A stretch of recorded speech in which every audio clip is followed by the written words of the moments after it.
Hey guys, today we're going to be talking about how to get a larger loan or how to have a bigger purchasing power and increase your maximum purchase price. So let's dig in. So we're going to take a look at an example first. I would like you guys to Google what is a mortgage stress test, but basically the higher interest rates go, the less you can afford. So right now a lot of my buyer clients, they used to be able to afford a pretty high mortgage, and now it's just getting lower and lower because as interest rates rise, there's more interest payments monthly, and banks feel that you can afford less, so they want you to have a lower maximum purchase price. So let's take a look here at an example. So this is an example of a real life client. They have $90,000 income, and this can be combined income. So this client could be husband and wife combined. Doesn't have to be husband, wife, can be cousin and, or two friends even, doesn't matter. Down payment is 100,000. And credit score, as long as you are above 680, you're good. If you're below, you can borrow less as well. So let's take a look here at this calculator right here. So I plugged the numbers into the CIBC mortgage affordability calculator. Okay, and we're going to assume no debts for simplicity's sake. If you have debts, that's going to decrease the amount you can borrow. So I'm going to assume $500 for condo fees for now, $200 property tax per month. That's pretty reasonable. And usually we use 100 in heating costs per month. And 5 years fixed right now is around 5.5, 5.34. So the maximum purchase price is 475. So the main ways you can do to improve your purchasing power is to increase your income. Okay, so I just fixed the numbers a little bit here. So the income was 90,000, down payment 100,000. It's showing that we can afford 443,000. So if you were to increase your down payment, say by 10,000 more, you see 453. So for every dollar you can save towards the purchase of your home, you can purchase a dollar more. Okay, I'm just gonna add a dollar here.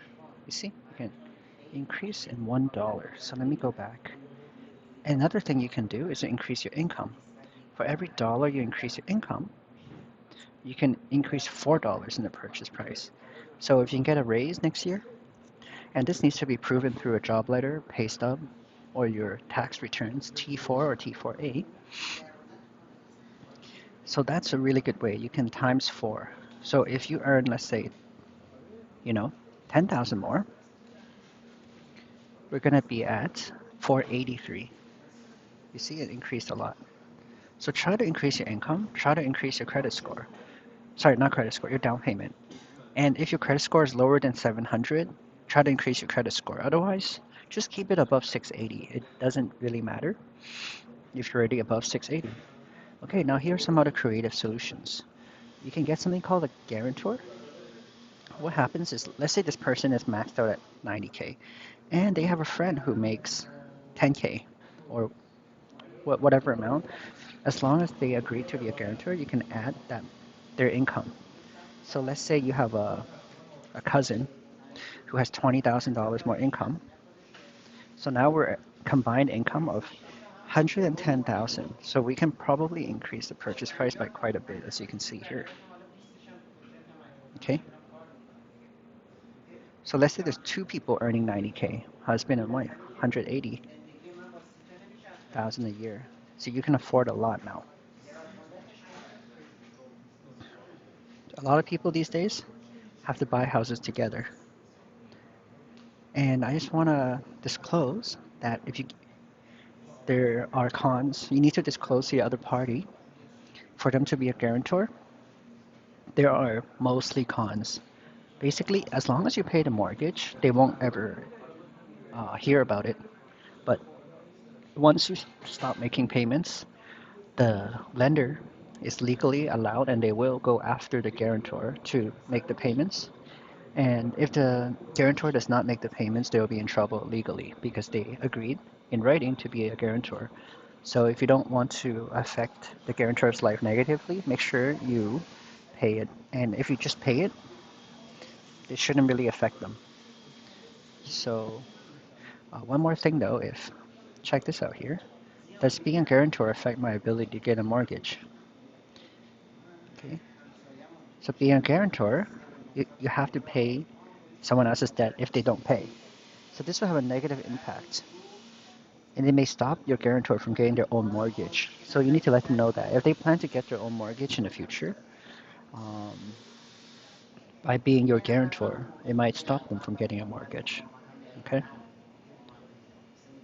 It might also stop them from getting other types of loans because this is a liability, and lenders see this person as more risky to lend to because there's more people after their assets. And let's see. Another way is to get money from someone, like a gift. So let's say you have family back in India or something. They have another 50,000. Now you have $150,000 down payment. Now you can afford more. So that's another way.